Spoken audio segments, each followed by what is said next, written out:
বিরোধী কণ্ঠস্বর রাখা যাবে না। গোটা দেশে গোটা বিশ্বে শাসকের বোধহয় এটাই ধর্ম, কোনো বিরোধী কণ্ঠস্বর রাখা যাবে না। একজনও যদি প্রতিবাদ করেন তাহলে তাকে সেই মুহূর্তে গ্রেপ্তার করা হবে। আর এটার নাম দেওয়া হয়েছে, গালভরা নাম, অপারেশন ডেভিল হান্ট। বাংলাদেশের পরিস্থিতি নিয়ে আজকে কথা বলবো। আমি দেবারতী আপনাদের সঙ্গে রয়েছি হাল্লা বলে।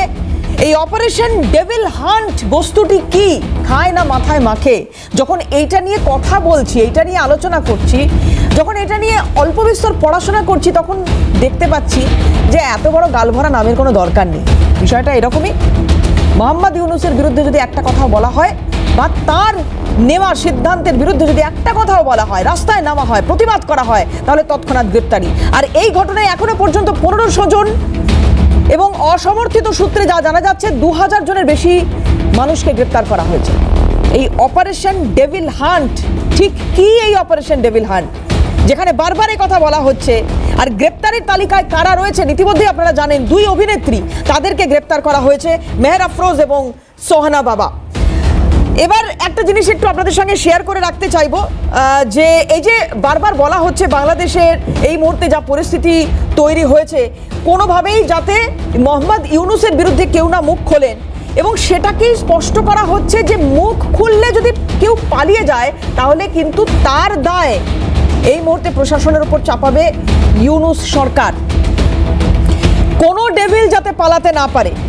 আজ সকালে ঢাকা থেকে এই বার্তা দিয়ে রেখেছেন বাংলাদেশের অন্তর্বর্তী সরকারের স্বরাষ্ট্র উপদেষ্টা জাহাঙ্গীর আলম চৌধুরী। স্বরাষ্ট্র মন্ত্রকের নির্দেশে বাংলাদেশ জুড়ে বিশেষ অভিযান শুরু হয়েছে, যার নাম এই ডেভিল হান্ট। অভিযানের নামকরণ করেছে সে দেশের মন্ত্রকই। এখনো পর্যন্ত যা বললাম আপনাদের, প্রায় 2000 জন মানুষ অসমর্থিত সূত্রে যা খবর পাওয়া যাচ্ছে তাদেরকে গ্রেপ্তার করা হয়েছে। আমি আজকের অনুষ্ঠান শুরু করব, কিন্তু শুরুতেই জাহাঙ্গীর আলম চৌধুরী তার কি প্রতিক্রিয়া এই মুহূর্তে কোনো ডেভিল যাতে পালাতে না পারে। দেখুন। অপারেশন ডেভিল হান্টের সার্বিক কার্যক্রম সমন্বয় করা এবং মেট্রোপলিটন এলাকায় মেট্রোপলিটন পুলিশ কমিশনার এবং জেলা পর্যায়ে বিজ্ঞ জেলা ম্যাজিস্ট্রেট এসপি এই অভিযান পরিচালনায় সমন্বয় করবেন। সিএমএম আদালত, এমএম আদালত, সিজেএম আদালত, জেলা ও দায়রা জজ আদালতের বিজ্ঞ বিচারকগণ, জেলা ম্যাজিস্ট্রেটগণ, স্পেশাল আদালতের বিচারকগণ, আদালতে সরকার পক্ষের আইনজীবীগণ, আইন শৃঙ্খলা বাহিনীর সদস্যরা, গোয়েন্দা সংস্থার সদস্যরা এই অপরাধীদের আইনের আওতায় এনে শাস্তি নিশ্চিত করার জন্য নিয়োজিত। এছাড়া সরকার ঢাকা মেট্রোপলিটন এলাকায় 8 জন জুডিশিয়াল ম্যাজিস্ট্রেট পদায়ন করেছেন অপরাধীদের বিরুদ্ধে সামারি ট্রায়ালের জন্য। আমরা কোনো অপরাধীকে রাস্তায়, বাজারে, মাঠে, ময়দানে, রাজপথে দেখতে চাই না। প্রত্যেক অপরাধীকে আইনের আওতায় আনতে হবে, তাদের বিচার নিশ্চিত করতে হবে। আমি আইন শৃঙ্খলা বাহিনীকে আরও তৎপর হতে বলবো। অপারেশন ডেভিল হান্টকে আমি বলবো, no devil should be escape from law enforcing agencies. কোনো ডেভিল যাতে পালাতে না পারে। ডেভিল কাদেরকে বলছে? মোহাম্মদ ইউনূসের নেতৃত্বাধীন সরকারটা কাদেরকে ডেভিল বলছে? যারা ধানমন্ডির বাড়ি ভাঙলো তারা ডেভিল? যারা এখনো পর্যন্ত হিন্দু নিধনে মেতে রয়েছেন তারা কি ডেভিল? ডেভিল কারা? কাদেরকে আলাদা করে ডেভিল বা শয়তান বলা হচ্ছে? কারা তারা? আর ফেরেশতাই বা কে? নিজেকে কি ফেরেশতা ভাবছেন মোহাম্মদ ইউনূস? এগুলো একটু জানার চেষ্টা করব, কারণ যে ছবিগুলো পরপর ধরা পড়েছে প্রত্যেকটা ভয়ঙ্কর ছবি, ভয়ঙ্কর। একের পর এক মৃত্যু, একের পর এক হত্যা, কোথাও মুন্ডু কেটে দেওয়া হচ্ছে, কোথাও ঘর জ্বালিয়ে দেওয়া হচ্ছে, ঘর পুড়িয়ে দেওয়া হচ্ছে, এবং বাইরে বার হতে পারছেন না মহিলারা। কি অবস্থা হচ্ছে বেরোলে, সেই ছবিও আপনারা দেখেছেন। আজকে কোন ডেভিলের কথা বলছেন মোহাম্মদ ইউনূস? কোন ডেভিল? কারা ডেভিল? আলোচনা শুরু করবো। আমাদের সঙ্গে আজকে যারা প্যানেলে উপস্থিত রয়েছেন, প্রথমেই স্টুডিওর বাইরে থেকে যিনি রয়েছেন, নিঝুম মজুমদার, ব্যারিস্টার অ্যান্ড সলিসিটার। অনেক স্বাগত জানাবো আপনাকে আমার এই অনুষ্ঠানে। নিঝুম বাবু, আসবো আপনার কাছে। তার আগে আমার সঙ্গে যারা এই স্টুডিও উপস্থিত রয়েছেন তাদের সঙ্গে আলাপ করে। আমার সঙ্গে রয়েছেন বিজেপির তরফ থেকে মুখপাত্র মণিকাঞ্চন পাল, মণিদাকে স্বাগত জানাই। আমার সঙ্গে রয়েছেন রাজনৈতিক বিশ্লেষক ঝন্টু বড়াইক, বিশিষ্ট অধ্যাপক, ঝন্টুদাকে স্বাগত জানাবো। বিশিষ্ট অধ্যাপক বিশ্বজিৎ দাস রয়েছেন, বিশ্বজিৎ দাকেও স্বাগত জানাবো আমার অনুষ্ঠানে। আর খুব তাড়াতাড়ি আমাদের সঙ্গে এই অনুষ্ঠানে যোগদান করবেন বাংলাদেশ থেকে আরও একজন অতিথি। আমি আসবো পরবর্তী ক্ষেত্রে, তার পরিচয় অবশ্যই আপনাদের সঙ্গে শেয়ার করব। কিন্তু আমি প্রথমে নিঝুমবাবুর কাছে একটু আসার চেষ্টা করি। ডেভিল কারা? কে ডেভিল? ধানমন্ডিতে যারা মুজিবের বাড়ি ভাঙলো, ইউনূসের চোখে কি তারা ডেভিল? দেবতী, অনেক ধন্যবাদ। আপনার প্যানেলে যারা আছে তাদেরকে শুভেচ্ছা এবং যারা দেখছে তাদের সবাইকে ধন্যবাদ। এই পুরো ব্যাপারটা যেটা হয়েছে খুবই আমরা একটা থিওরির কথা জানি। আপনারা হয়তো সবাই শুনেছেন ভিকটিম ব্লেমিং বলে একটা ব্যাপার আছে, যেটা আরো খুবই গভীরে আরেকটা তত্ত্ব বলা হয় জাস্ট ওয়ার্ল্ড ফেনোমেনন। এই নামে একটা তত্ত্ব আছে যেখানে বলা হয় যে আপনাকে অ্যাটাক করে আপনাকেই বারবার বোঝানো যে আসলে অ্যাটাকটা আপনার কারণেই হয়েছে এবং এটা আসলে আপনার দোষেই হয়েছে। সাইকোলজিক্যালি একটা সময় আপনি ভাবা শুরু করবেন, বোধ করি আপনি মনে হয় কোনো অন্যায় করেছেন, তা না হলে আপনার বাড়িঘর ভাঙবে কেন। এই যে পদ্ধতি, এটা একটা খুবই প্রাচীন পদ্ধতি এবং এটা নিয়ে প্রচুর গবেষণা আছে। বাংলাদেশে এখন পুরোপুরি এটাই চলছে। আপনারা জানেন যে আরেকটা মজার ব্যাপার, আপনার এই যে ডেভিল হান্টের সাথে আমি একটু বলি, ডেভিল হান্টের উৎপত্তি যেখান থেকে হয়েছে সেটা আমি আপনাকে বলি। সেটা হচ্ছে যে মাননীয় প্রধানমন্ত্রী শেখ হাসিনা তিনি আপনার বাংলাদেশ ছাত্রলীগের একটা পেজে ছাত্রদের উদ্দেশ্যে একটা ভাষণ দিবেন। এই ভাষণ তিনি কেন দেবেন, এটার জন্য এই ফেসিস্ট, এই দখলদার বাহিনী তারা বলছে যে তিনি কোনো ভাষণ দিতে পারবেন না, তিনি কোনো ধরনের কথা বলতে পারবেন না। যদিও বাংলাদেশের কোনো আদালতে বা পৃথিবীর কোনো আদালতে তিনি কোনোভাবে দোষী সাব্যস্ত হননি, তার কোনো ধরনের অপরাধ কোথাও কখনো প্রমাণিত হয়নি এখনো পর্যন্ত, আজকের দিন পর্যন্ত। তো উনি কেন কথা বলতে পারবে না? বাংলাদেশের সংবিধান অনুযায়ী সেটার বাধাও নেই। এইটার জন্য তারা ঘোষণা দিল যে তিনি যদি তার ভাষণ থেকে সরে না আসেন তাহলে তারা ঐতিহাসিক 32 নম্বর বাড়িটি ভেঙে দেবে। যেই কথা সেই কাজ। মাননীয় প্রধানমন্ত্রী তিনি তো পিছনে ফিরে আসার পাত্র নন, তিনি কথা বলেছেন এবং একই সময়ে ঐতিহাসিক বাড়িটি ভাঙা শুরু করলো। মজার ব্যাপার হচ্ছে এই বাড়িটি ভাঙার পর তারা বুঝতে পারলো যে তারা একটা ভয়ঙ্কর রকমের অপরাধ করে ফেলেছে, অপরাধ বোধ তো তাদের নেই। এখন এটিকে সাধারণ মানুষের সামনে প্রমাণ করার জন্য তারা দুইটা পদ্ধতি অবলম্বন করলো। তারা বললো এই বাড়ির নিচে হাড়গোড় পাওয়া গেছে, মানুষকে মেরে এখানে রাখা হতো, এবং আরেকটা তারা বলা শুরু করলো যে এই বাড়ি ভাঙাই হয়েছে মাননীয় প্রধানমন্ত্রী শেখ হাসিনার দোষের কারণে। এবং একই সাথে বা ওই ঘটনার জোশে তারা সারা বাংলাদেশের সমস্ত আওয়ামী লীগের নেতাকর্মীদের বাড়িঘর ভাঙা শুরু করলো, যেটার প্রেক্ষিতে গাজীপুরে মুক্তিযুদ্ধ মন্ত্রী আপনার আকম্ম মোজাম্মেল হকের বাড়িটা ভাঙতে গেল। সাধারণ জনতা আসলে তাদের ধৈর্যের বাঁধ ভেঙে যাওয়ার ফলে তারা এটা প্রতিরোধ করলো কেন? অর্থাৎ আপনাকে মারা হবে দেবারতী, আপনি সেটা সহ্য করবেন। আপনি যদি কোনো ধরনের ট্যাপও করেন তাহলে আপনাকে ডেভিল বলে ধরে দেওয়া হবে। অথচ সবচাইতে বড় ডেভিল এখন রাষ্ট্রের ক্ষমতাতে।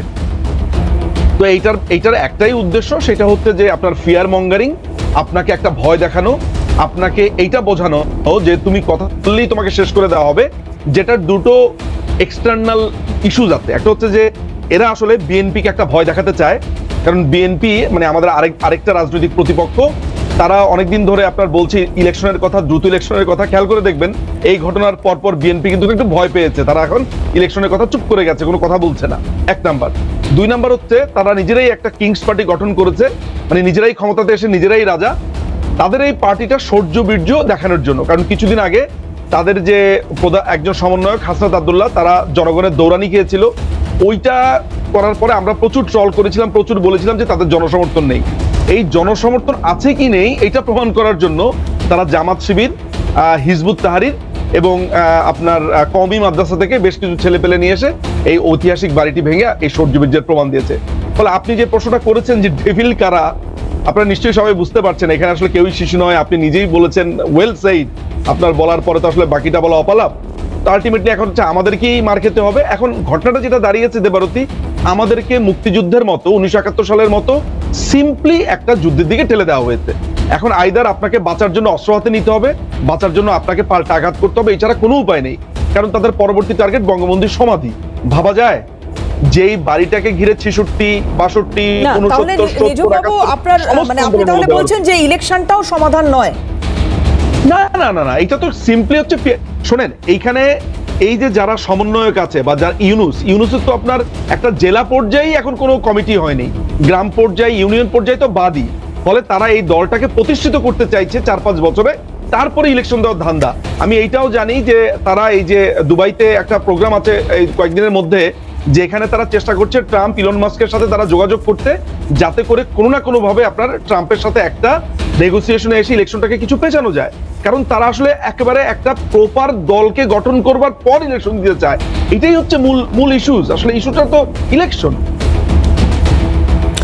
এই হচ্ছে ঘটনা।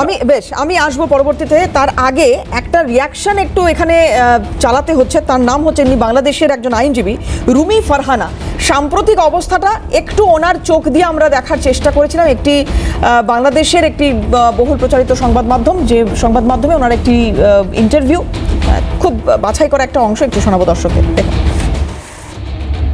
গাজীপুরে যে ঘটনাটা ঘটেছে সেই ঘটনায় কারা ঘটালো, কারা মদদ দিল, কারা সেটাতে উস্কে দিল এবং কেন মাঠে পুলিশ এবং সেনাবাহিনী মোতায়েন থাকা সত্ত্বেও সরকার যদি শক্ত স্ট্যান্ড নিয়ে বলতো আমরা এটা সমর্থন করছি, কারণ জার্মানিতে নাজিদেরকে একেবারে মাটির সঙ্গে মিশিয়ে দেওয়া হয়েছিল, তাদের কোনো অস্তিত্ব রাখা হয়নি, ঠিক একইভাবে আমরা বাংলাদেশেও শেখের কোনো অস্তিত্ব রাখবো না, এটা যদি তারা বোল্ডলি ঘোষণা দিয়ে করতো তাহলে মানুষ আশ্বস্ত হতো এই ভেবে যে ও আচ্ছা সরকারের অন্তত নিয়ন্ত্রণ আছে। কিন্তু আমরা দেখলাম সরকার খুব কড়া ভাষায় বিবৃতি দিল তার একদিন পরে।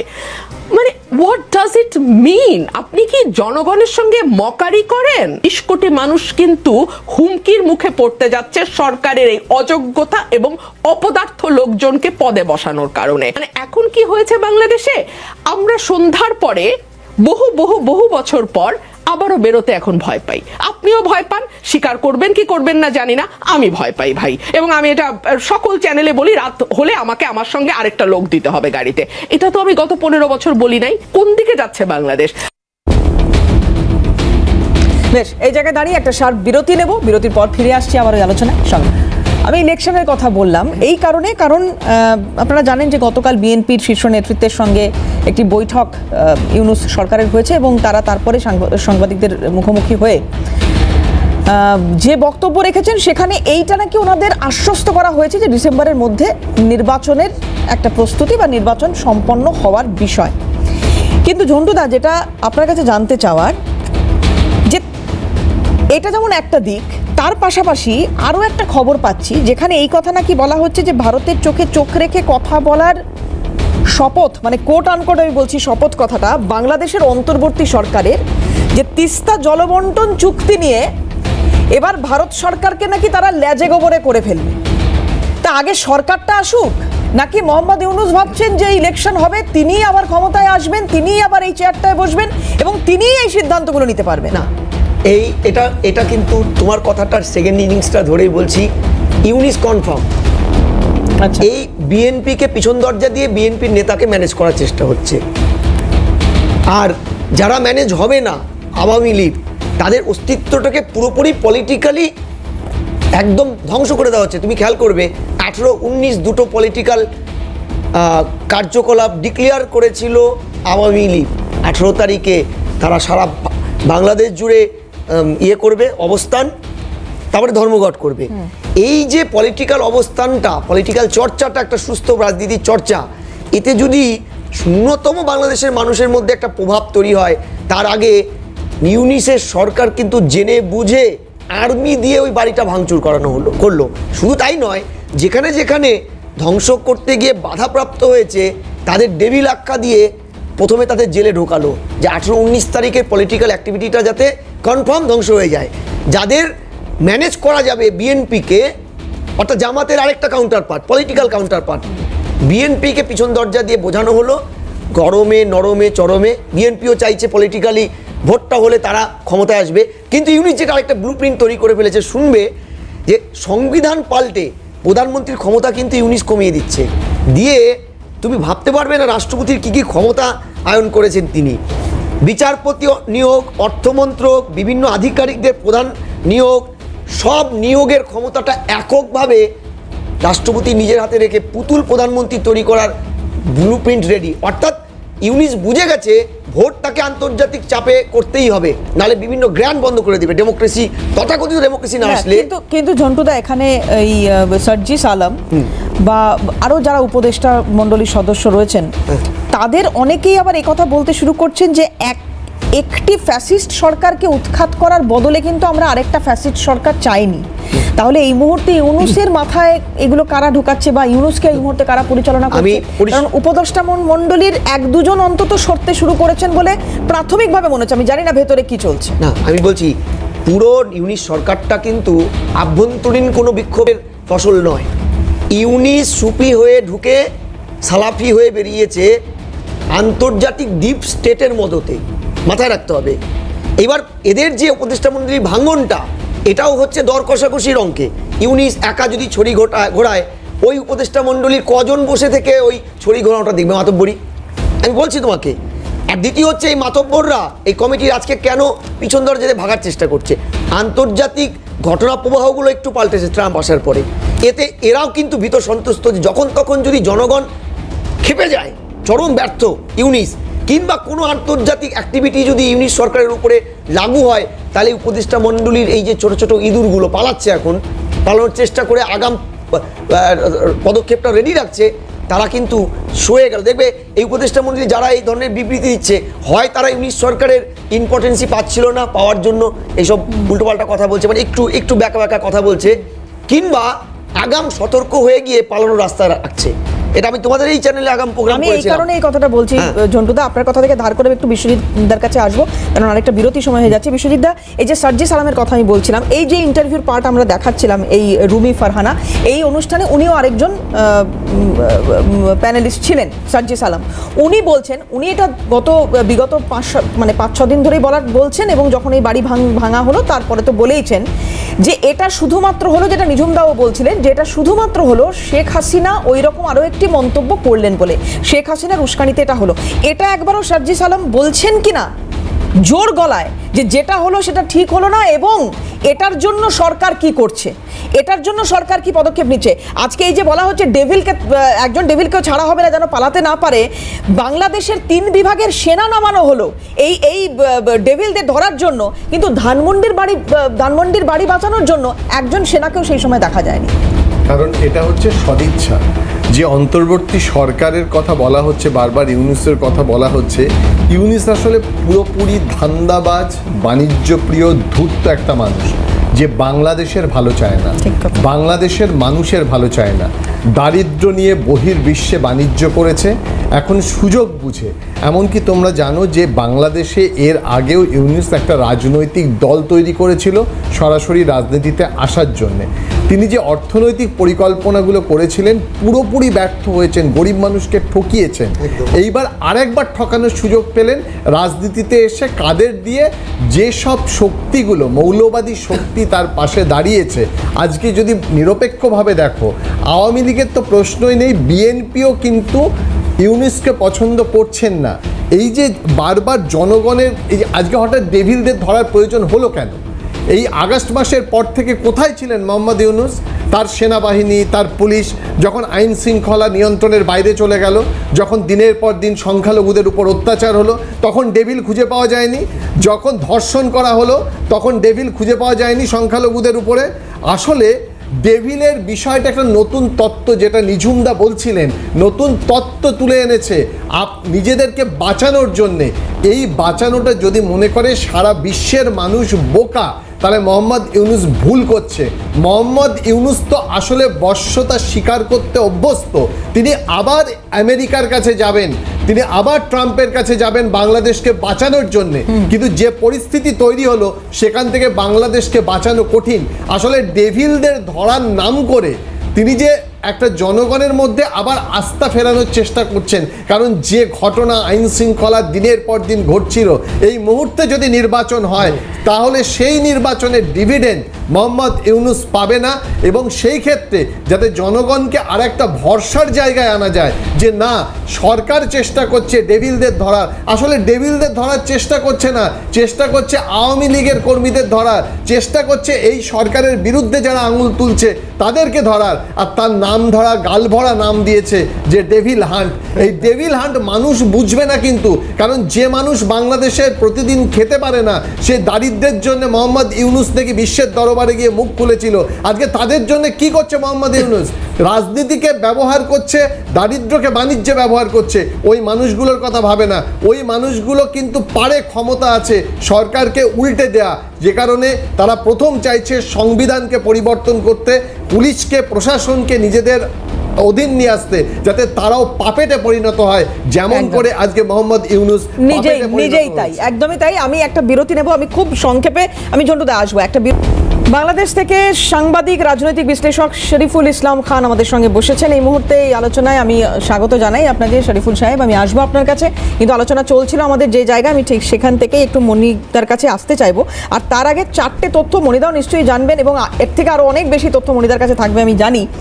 9-10 এই দুদিনের পরিসংখ্যান আমি বলছি। 9 তারিখের একটি তথ্য, সেটা হচ্ছে পিরোজপুর জেলা তন্ময় মিস্ত্রিকে খুন করে ফাঁসি দেওয়া হয়েছে, এরকম একটি অভিযোগ আসছে। 10 তারিখ গোপালগঞ্জ জেলা কোটালীপাড়া উপজেলা বিপুল মণ্ডলকে খুন করে লাশ মাঠে ফেলা হয়েছে। 10 তারিখের কথা আমি বলছি, বাসাইল উপজেলা অভিজিৎ কুমার নামে একজনকে খুন করা হয়। 10 তারিখেরই আরেকটি খবর, নারায়ণগঞ্জ শহর রাতে উৎপল রায়ের মৃতদেহ পাওয়া যায়, তার গলা কাটা অবস্থায় ছিল। আমার কথা হচ্ছে যে ডেভিল ধরতে বেরিয়েছে এই সরকার, কারা ডেভিল সেটা যতক্ষণ না নিশ্চিত হচ্ছে ততক্ষণ কি এই মৃত্যুগুলো চলতে থাকবে আর আমরা দেখতে থাকবো যে মৌলবাদের উল্লাসে বাংলাদেশ জুড়ে আগুনে পুড়ছে হিন্দুরা, মরছে হিন্দুরা, ব্যবস্থা লোক দেখানো হচ্ছে? তার মানে এটা ধরে নিচ্ছি যে হিন্দু নিধন বাংলাদেশে এই মুহূর্তে আর আইন বিরুদ্ধ নয়, এটাই ধরে নেবো তো? মনিদা, কিভাবে দেখছেন? একদম যেভাবে পরিকল্পনা করা হয়েছিল, আমি প্রথম দিন থেকে এর আগের দিনের শো বলেছি যে কাণ্ড কারখানা বাংলাদেশে চলছে এর পিছনে ব্রেনটা কার? ব্রেন এরা তো হচ্ছে পাপেট বা ওই পদাতিক সৈনিক, মানে মাঝে যারা করে, এরা তো অ্যাকচুয়ালি ব্রেনটা খাটাচ্ছে না, এর পিছনে ব্রেনটা হচ্ছে পাকিস্তানের।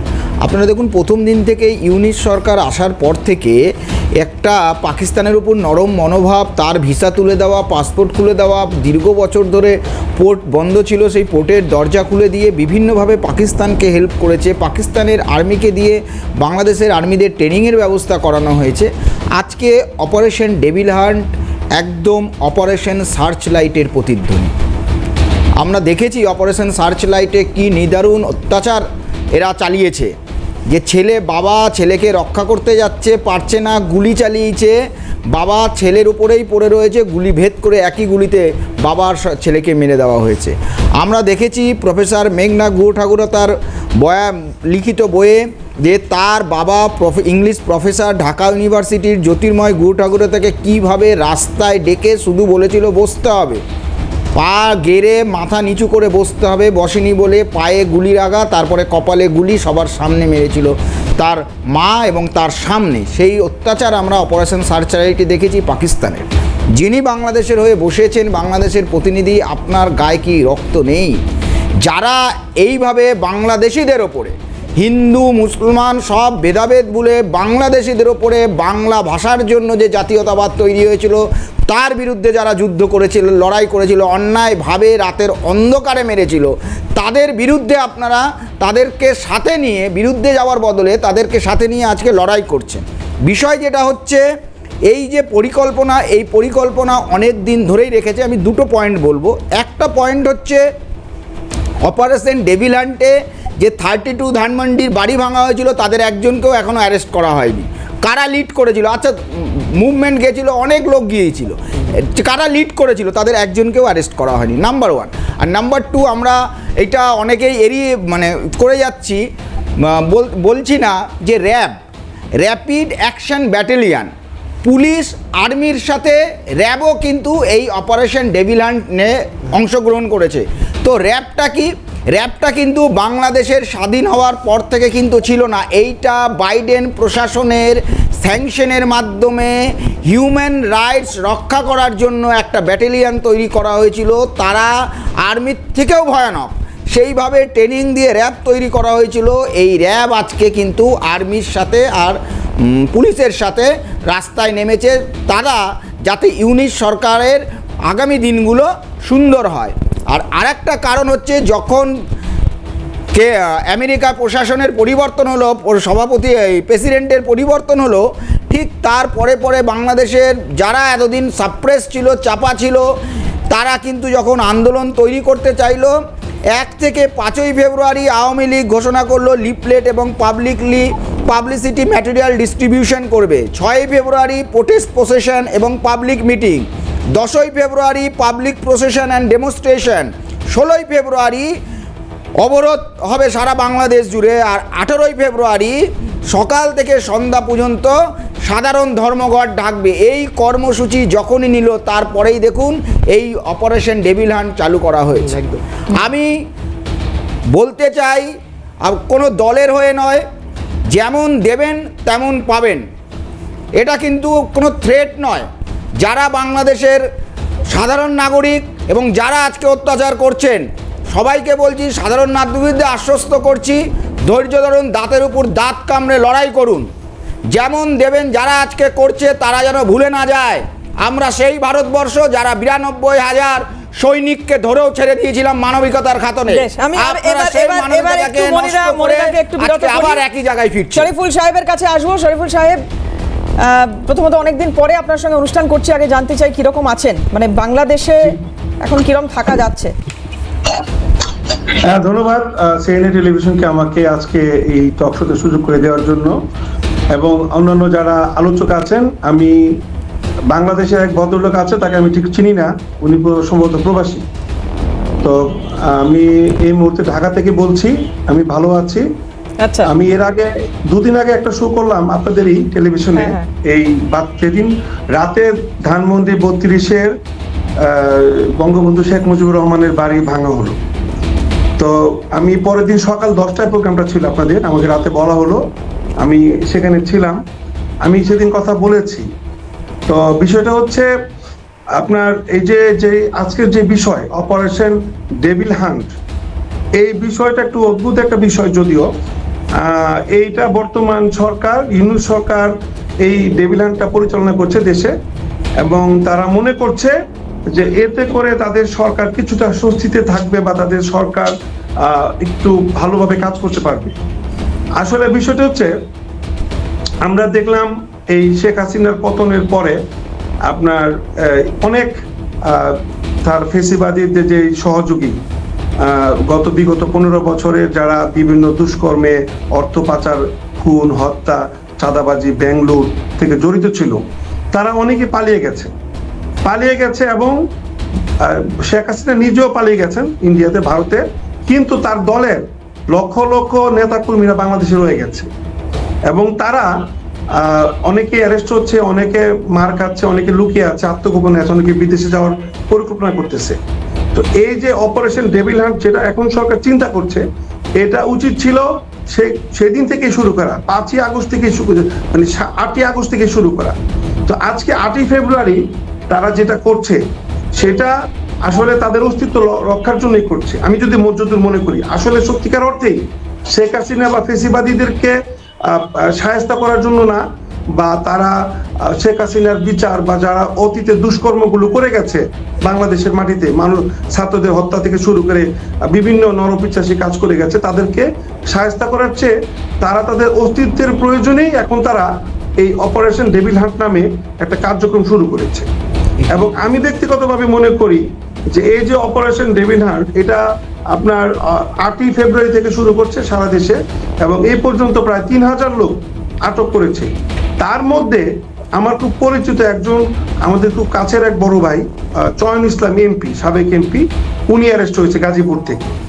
তো গাজীপুর থেকে অ্যারেস্ট হয়েছে। তো আমি দেখলাম যে এই আমার ধারণা মতে, আমি যেহেতু বাংলাদেশে থাকি, আমি আমার গাড়িতে বসে ভদ্রলোকের কথা শুনেছি, উনি আসলে একটা দলের পক্ষে কথা বলেছেন। আমি এই ভদ্রলোককে চিনি না, ওনার সম্পর্কে আমার আইডিয়া নাই। আচ্ছা শরীফুল সাহেব, একটা কথার উত্তর দিন। আমি ধানমন্ডির বাড়ি ছেড়ে দিলাম, হিন্দু নিধন ছেড়ে দিলাম, আপনি আমাকে এইটা একটু বলতে পারবেন? সোমবার সন্ধ্যায় আমি আসছি, এক মিনিট নিজুমদা, আমি এক্ষুনি আসছি আপনার কাছে। আমি একটা প্রশ্ন একটু শরীফুল সাহেবের কাছ থেকে উত্তরটা নিয়ে নিই।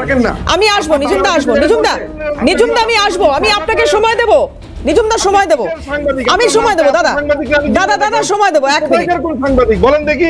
নিজুমদা আমি সময় দেবো, আমি একটা প্রশ্ন একটু শরীফুল দাকে করে নিই। 1 মিনিট আমি আসবো, আপনি ডেফিনেটলি বলবেন। আমি একটা প্রশ্ন একটু শরীফুল সাহেবকে করতে চাইছি, যে গতকাল সন্ধ্যায় বইমেলায় যে ঘটনাটা ঘটেছে, তাসলিমা নাসরিনের বইয়ের প্রকাশক সংস্থা এই সব্যসাচী স্টলে হামলা চালানো হলো, একজনও অ্যারেস্ট হয়েছে? এরা কি ডেভিল নয়? জানার মতে এই পর্যন্ত একজন অ্যারেস্ট হয়েছে। আচ্ছা, ডেভিল তাহলে এ কি ডেভিল? আমরা কি ধরে নেব? না, এটা মিথ্যা কথা। নিশ্চয়ই, যিনি নিশ্চয়ই। আক্রান্ত হয়েছেন তিনি অ্যারেস্ট নিশ্চয়ই। হয়েছেন। সেই লোক কেন কথা বলছে? আপনি কেন কথা বলছেন? আমাকে প্রশ্ন করেছে। Who are you, man? যিনি আপনি কি চুপ থাকেন? তুমি কি কখনো টকশো করেছো? তুমি কি আচার আচরণ জানো? টকশো করেছো কখনো? সেই লোক কেন কথা বলছে আমার কথা বলার সময়? লোকজনদেরকে কেন আক্রমণ, কেন এখানে আপনি আমন্ত্রণ করেন বলেন তো? এই লোকটা কে এইভাবে কথা বলছে? আরে তোমাকে তো কথা বলার সুযোগ দেওয়া হবে।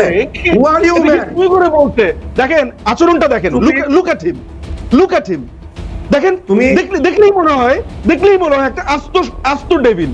একে হ্যান্ড করছে না, করছে হচ্ছে নিরীহ মানুষদেরকে। আপনি তোর দেখেন মতো ছাগল, তুই তো বিদেশের কথা বলছিস। আরে ভাই, সম্পূর্ণ একটা- আচ্ছা, আমরা একটু ব্যক্তিগত আক্রমণগুলো সরিয়ে কথা বলি প্লিজ প্লিজ। না, না, দুদেশের মানুষ দেখছে, দুদেশের মানুষ দেখছে, প্লিজ আমরা এই শব্দগুলোর ব্যবহার করবো না প্লিজ। ব্যারিকেড আমি পকেটে রাখি। Who are you, man? Who are you? একটা টক Who শোতে are এসে you? আর guest কে আমি তুমি করে বাংলাদেশের অনলাইন চিন্তা মিডিয়া করে অ্যাসোসিয়েশনের দেখেন, প্রেসিডেন্ট। একটা টক আমি শোতে ফুড এসে অর্গানাইজেশন সেক্রেটারি। আপনার একজন guest-কে তুমি করে বলছে, এই লোকটা একবার সাংবাদিক সাথে বসে আছে। এরা হচ্ছে আপনার কে জানেন? আমি বলি আপনাদেরকে এদের পরিচয়টা বলি। তোকে যখন আপনার কথা বলতে প্রেস যাও, বাইরে, তুই কথা বলিস। এই হারামজাদা, বাইরে তোকে যখন আপনার কথা কিছু বলতে যাও, তুই কাকে আছে, ডেভিল বলিস? যেমন বিকেলের কাকে খবর, ডেভিল বলিস? এই ছোট লোক, অশিক্ষিত মূর্খ।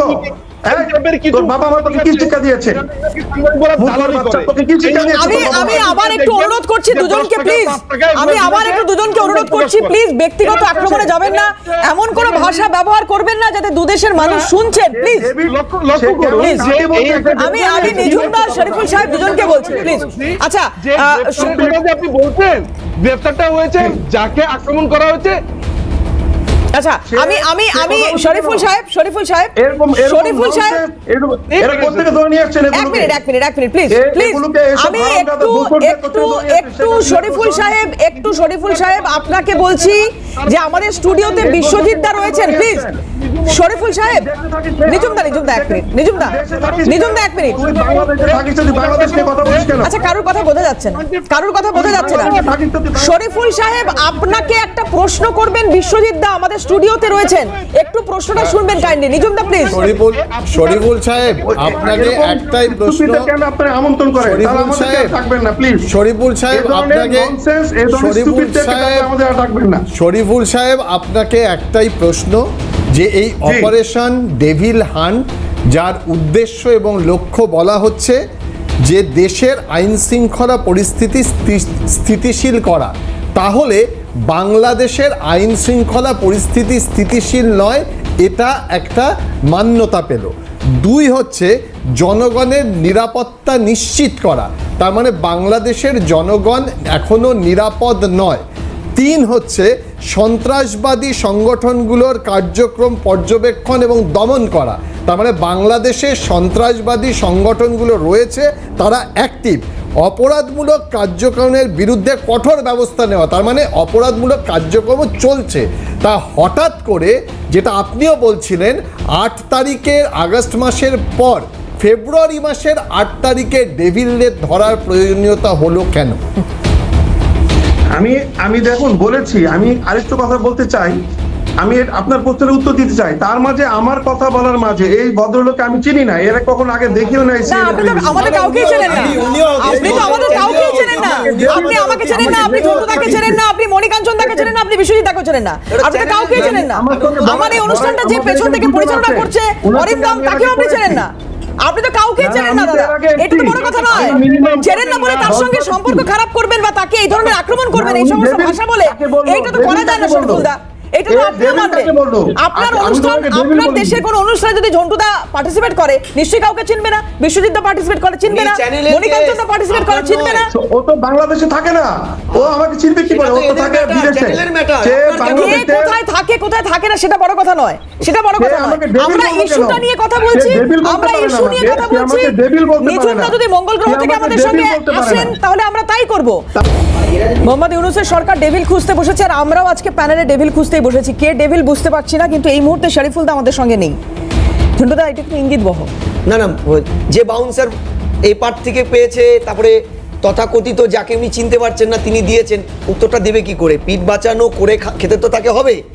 উনি যদি শুনতে পারেন, তাহলে ওনাকে আমি এই প্রশ্নটা করতে চেয়েছিলাম, 1700 যে ডেভিলকে খুঁজে পেয়েছে বাংলাদেশের তথাকথিত এই মুহূর্তে একটি গণতান্ত্রিক সরকার, তাদের মধ্যে একটারও কোনো পুলিশ রেকর্ড প্রিভিয়াসের নেই, মানে ডেভিল তো তিনি তার তো পুলিশ রেকর্ড পাস থাকবে যে তিনি চুরি করেছে, ছিনতাই করেছে 1700 লোক, তাই ডেভিলদের খুঁজে নিয়ে বাংলাদেশকে সোনার বাংলা করতে চাইছেন। একজনেরও নেই।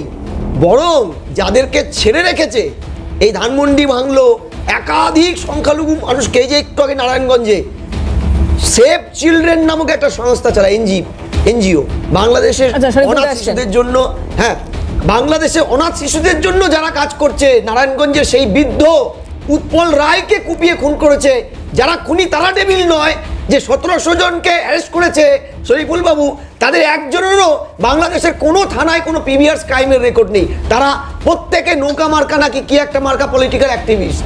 আমি বলছি তার নেত্রী স্বৈরাচারী হতে পারেন, সাধারণ কর্মীরা কি দোষ করলো?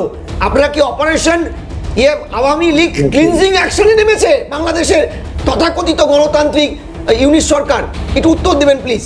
শরীফুল দা, দাদা আমি বিশ্বজিতের প্রশ্নের উত্তরটা দিচ্ছি। দিন। তার আগে একটু বলছি, আমার দাদা শেখ মুজিবুর রহমানের পরে বাংলাদেশ আওয়ামী লীগের ভারপ্রাপ্ত প্রেসিডেন্ট ছিলেন কুরবান আলী সাহেব। আমার নানা শেখ মুজিবুর রহমানের আসনে উপনির্বাচনে এমপি ছিলেন। তো বাংলাদেশে আমাদের একটা অবস্থান আছে, গ্রহণযোগ্যতা আছে। তা আমি যেটা বিশ্বজিৎ যার যে প্রশ্নটা ছিল সেই প্রশ্নটা শুনে বলছি, দেখুন যে গত 5ই আগস্টে শেখ হাসিনা পালিয়ে যাবার পরে যারা এই বিপ্লব সংগঠিত করেছিল, কিছু সংখ্যক ছাত্র যারা নিজেদেরকে সমন্বয়ক দাবি করে, তারা এখন তাদের মনোভাবটা আমাদের কাছে প্রকাশ পেয়েছে। তারা চাচ্ছে বাংলাদেশের এই রাষ্ট্র ক্ষমতাকে তারা মানে হরণ করতে বা এটাকে গ্রহণ করতে। তো এই রাষ্ট্র ক্ষমতা গ্রহণ করার জন্য যে বিষয়টি এখন দরকার, প্রয়োজন, সেটি হচ্ছে নির্বাচন, একটি সুষ্ঠু, গ্রহণযোগ্য, অবাধ, নিরপেক্ষ এবং সবার অংশগ্রহণমূলক নির্বাচন। তো সেই নির্বাচনে এই যে পতিত সরকার, ফেসিবাদী সরকার, শেখ হাসিনার সরকারের যে একটি দল ছিল আওয়ামী লীগ, তারাও অংশগ্রহণ করতে পারে। কারণ যদি এই দলকে আপনি নির্বাচনে অংশগ্রহণ করতে না দেন, তাহলে এই দলের আসলে এই জনগণের কতটুকু মূল্যবোধ আছে, আসলে এই দলের প্রতি জনগণের কোনো সমর্থন বা কোনো আশা আকাঙ্ক্ষা আছে কিনা সেটা বোঝা যাবে না। এখন বাস্তবতাটা হচ্ছে বাংলাদেশের জামাত শিবির এবং এই ছাত্র সমন্বয়করা কিছুতেই তারা চাচ্ছে না একটি নির্বাচনের মাধ্যমে, সুষ্ঠু সুন্দর নির্বাচনের মাধ্যমে একটি নির্বাচিত সরকারের কাছে এই বাংলাদেশের রাষ্ট্র ক্ষমতা বা দায়িত্বটা হস্তান্তর করা হোক। তো যার জন্য তারা এখন দেখছে যে নির্বাচন ছাড়া কোনো উপায় নেই, নির্বাচন দিতেই হবে। খুব চাপের মধ্যে পড়েছে সরকার। এখন এই নির্বাচন আন্তর্জাতিক চাপ রয়েছে এবং আমাদের লোকাল চাপ রয়েছে এবং জনগণের চাপ রয়েছে। তাছাড়া তারা গত 6 মাসে দেশে মানুষের কোনো রকম আশানুরূপ কোনো কাজ তারা দেখাতে পারেনি। দ্রব্যমূল্যের দাম তারা নিয়ন্ত্রণ করতে পারেনি। এখন পর্যন্ত বাচ্চারা তাদের বই হাতে পায়নি। প্রাইমারি স্কুলের যে সরকারি বিনামূল্যের যে বই, পাঠ্য বই, যেটা হয়নি। এবং সারা দেশে বাংলাদেশ, ঢাকা এখন একটা বিক্ষোভের শহরে পরিণত হয়েছে। বিভিন্ন শ্রেণী পেশার মানুষরা এই সকাল হলে সচিবালয়ের সামনে, ডক্টর ইউনূসের বাসার সামনে, জাতীয় প্রেস ক্লাবের সামনে, বিভিন্ন জায়গায় তারা বিক্ষোভ আন্দোলন শুরু করেছে। শরীফুলদা, একটা প্রশ্ন করব, এখন বাংলাদেশের যে পরিস্থিতি, আপনি যে কথা বললেন সুষ্ঠু নিরপেক্ষ নির্বাচন, সেটা সোনার পাথর বাটি নয়। এই পরিস্থিতিকে কি সুষ্ঠু নিরপেক্ষ নির্বাচন করা সম্ভব? আমি আপনার উত্তর দিচ্ছি ভাইয়া, আপনার উত্তরটা আমি দিচ্ছি দাদা। ব্যাপার হচ্ছে যাতে করে নির্বাচনের কোনো পরিবেশ না থাকে, নির্বাচন যত আন্তর্জাতিক ভাবে যে এই মুহূর্তে বাংলাদেশের নির্বাচনের পরিবেশ নেই, এই যে এরকম একটা পরিস্থিতি সৃষ্টি করছে বর্তমান সরকার এবং সরকারের যারা সহযোগীরা, এই যে ছাত্র সমন্বয়করা, তারা উস্কানিমূলক কার্যক্রম করছে যাতে করে নির্বাচনী কাজে ব্যাহত হয়। আপনারা বুঝতে পারছেন বিষয়টা, তারা কোনো নির্বাচন চাচ্ছে না। নির্বাচন না দিয়ে তারা বাংলাদেশের রাষ্ট্র ক্ষমতা দখল করে রাখতে চাচ্ছে। এবং বাস্তবতা হচ্ছে বিগত যে শেখ হাসিনা সরকারের যে হত্যা করে গেছে, তারা একটা বিচার হয়নি। এই যে বিএনপির সঙ্গে বৈঠক আর তারপরে এই যে বলা হলো ডিসেম্বরের মধ্যে নাকি নির্বাচন সংগঠিত করার একটা কথা দেওয়া হয়েছে, এই কথা ইউনূস বলে আসতেছে, ডক্টর ইউনূস এরকম কথা ক্ষমতা গ্রহণ থেকে আজ পর্যন্ত 6 মাস ধরে বলে আসতেছে। আগামী 60 দিনের মধ্যে নির্বাচন দেওয়া যেত, 3 মাসের মধ্যে নির্বাচন দেওয়া, 6 মাসে যেহেতু নির্বাচন দেয়নি, ডক্টর ইউনূসের নির্বাচন দেওয়ার কোনো সম্ভাবনা, ইচ্ছা বর্তমানে নেই। এই যে বিএনপির সঙ্গে যে দলের আলোচনা চলছে, এগুলো লোক দেখানো, প্রেস দেখানো, কিন্তু এগুলো কোনো বাস্তবতা কিছু নয়। বাংলাদেশের আমি যেটা বলছি আপনারা শুনুন, আমি বাংলাদেশের নাগরিক, বাংলাদেশে বাস করি। বর্তমান সিচুয়েশন অত্যন্ত নাজুক, কিন্তু এটাকে সরকার চাইলে 24 ঘন্টা হ্যান্ডেল করতে পারে। সরকার ইচ্ছে করে যাচ্ছে না, সেনাবাহিনী কোথাও না, তাহলে যখন সবাই সবকিছু বুঝতেই পারছে, আমি নিজুমদার কাছে আসবো, সবাই যখন সবকিছু বুঝতেই পারছে, তাহলে ইলেকশনটা যে কোনোভাবেই এই মুহূর্তে করা সম্ভব নয়, তো সমাধান কি, রেমেডি কি, কিভাবে মানে পরিত্রাণ মিলবে কিভাবে? আমি আসবো দাদা, আমি নিজুমদার কাছে প্রশ্নটা রেখেছি, প্লিজ শরীফুলদা আমি নিজুমদার কাছে প্রশ্নটা রেখেছি, প্লিজ একদম সময় শেষ, নিজুমদার কাছে আসছি। দাদা বলুন। অনেক ধন্যবাদ আপনাকে। জাস্ট বলে নেই যে ভদ্রলোক আপনাকে যে যুক্তিটা দিল, এটাকে আমরা পলিটিক্যাল ভাষাতে বা আমরা আইনের ভাষাতে এটাকে আমরা টেইল বিয়ারিং বলি। কেমন? এটা একটা টার্মস আছে, টার্মস হচ্ছে এমন, এই টেইল বিয়ারিং টার্মস হচ্ছে এমন যে আপনি আমার কাছে এসে বললেন যে আমি কিন্তু আপনার চাচাকে চিনি, আমি কিন্তু আপনার মামাকে চিনি, আমি কিন্তু আপনার এলাকার খালাতো ভাই। এতে করে পাবলিক জনমনে এটা প্রত্যাশা তৈরি হবে উনি আপনার অত্যন্ত ক্লোজ লোক হয়েও আপনার সমালোচনা করছে, ফলে উনি খুবই মনে হয় একটা নিউট্রাল লোক। আসলে ব্যাপারটা তাই না, এটা হচ্ছে রাজনৈতিক সঠতা।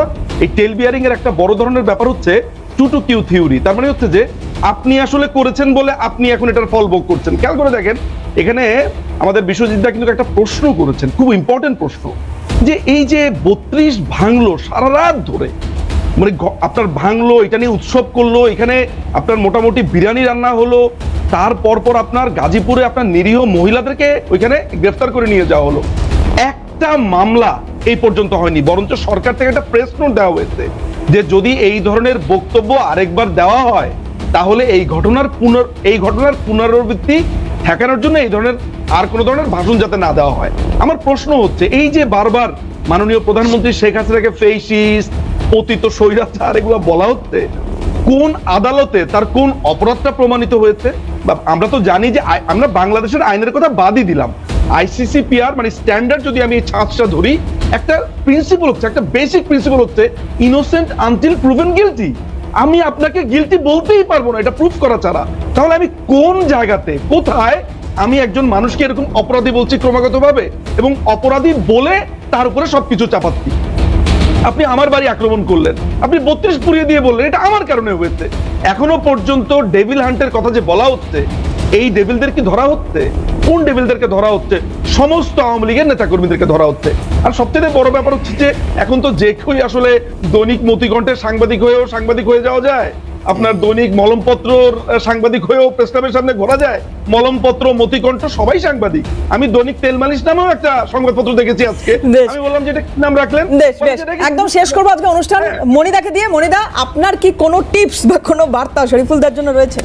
দেখুন, যে ব্যবস্থাটা করা হয়েছে আমি খুব সংক্ষেপে বলছি, যে এবিটি আনসারুল্লাহ বাংলা টিমের যে হেড মুফতি জসিমউদ্দিন, যাকে অগাস্টের 26 তারিখ 2024-এ ছেড়ে দেওয়া হয়েছিল, তাকে যদি না ধরতে পারে এবং ডিসেম্বর 2024-এ আল আমিন, হনুমানিন রশিদ, ইকবাল হুসেন, জিকরুল্লাহ, এই যে টেররিস্টদের যারা জেলে ছিল দীর্ঘ বছর ধরে, তাদেরকে ছেড়ে দেওয়া হয়েছে। ডেভিল হান্টের নামে যতক্ষণ না তাদেরকে ধরে আবার নির্দিষ্ট জায়গায় পৌঁছাবে, বাংলাদেশে এই অবস্থার কোনো অবস্থাতেই উন্নতি হবে না।